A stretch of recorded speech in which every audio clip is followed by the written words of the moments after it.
Welcome to Mazel Talk from ADL's Higher Ed. Each week, we share firsthand stories of Jewish students on college campuses. Their stories in their own words. This is all of our fight, and these voices need to be heard, so listen closely. My name is Sara. I am a junior at the University of Maryland, and I'm studying international relations and global terrorism studies.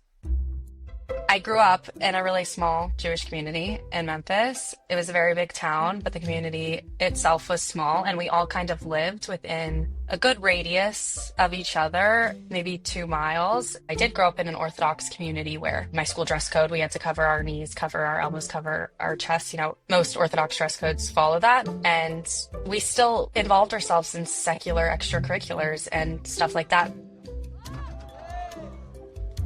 We would play basketball in skirts. We played in a secular private school league. So we were exposing ourselves to a lot of different situations that made us unique, I guess, in an aspect in that community. And as I grew up, I started to notice some things. Our school was targeted with graffiti quite often, 420, Hitler was right, all of the things you see in different campaigns and things nowadays, which are just things you never think that you would ever hear, ever. Like, this is how I had to be exposed to history in a way. Thank God that I was at a school where it taught me these things, but also it's a sad reality that a lot of Jewish students have to go through even before they reach college campus. I came to University of Maryland definitely because of the Jewish community here. And I wanted to experience somewhere where I could go and turn to someone and be, "Hi, my name is Sara, I'm Jewish." "Oh, you're Jewish too? No way. I didn't know who you were." I'm still meeting people every single day, and I think that's a gift. For people who grew up in a place where you didn't know everyone like that, it's hard to understand how shocking it is to get to a university or anywhere and be like, "Oh my gosh, I just didn't even know this many Jewish people existed." As soon as the war broke out on campus, I started to feel a little bit of hostility. Every day I would walk past this store and it would be riddled with misinformation, especially slogans like "from the river to the sea," which is a phrase that calls for the eradication of the Jewish state and by extension, the safety of my friends and family in Israel who I love. And every day I walked past that door and I felt very unseen and I felt very unsafe. A month would go by and then there would be even more words on their door. They would just write stuff on it and put it on there. I wanted to do something about it. And I went to my resident advisor,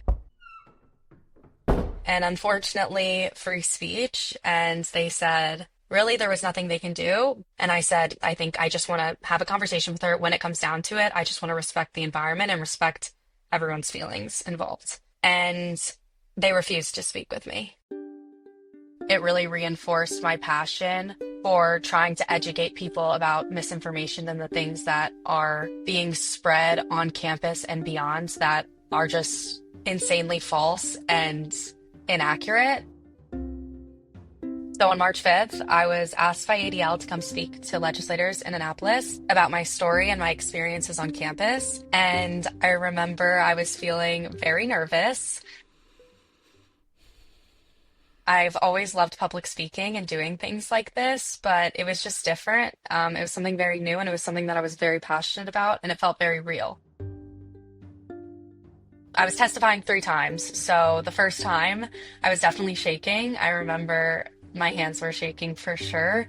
They always shake as I'm like sliding up the paper.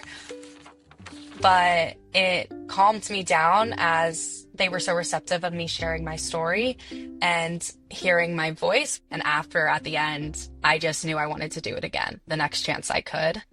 Because being able to share your story and advocate for change in a system that's obviously not working is a really powerful thing and something I'm really grateful to have the opportunity to do and try to do as a young leader and professional.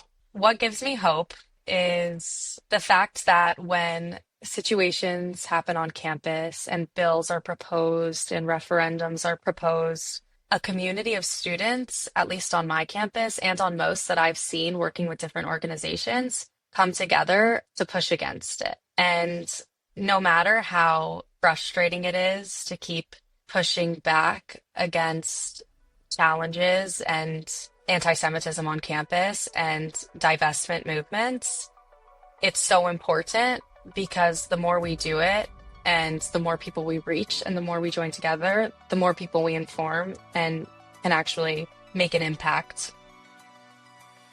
Thanks for listening to Mazel Talk from ADL's Higher Ed. To learn more about how to fight anti-Semitism on your campus, go to notoleranceforantisemitism.adl.org. To report a campus anti-Semitism incident, text CALL HELP, all one word, to 51555 or go to adl.org/call for free legal help. Subscribe to Higher Ed today for weekly conversations and stories about Jewish campus life. Please rate and review us. And if you have a story to share, email us at highered@adl.org. That's CHAIERED@adl.org. We look forward to hearing your stories. I'm your host, Huda Saharov, and this is Higher Ed.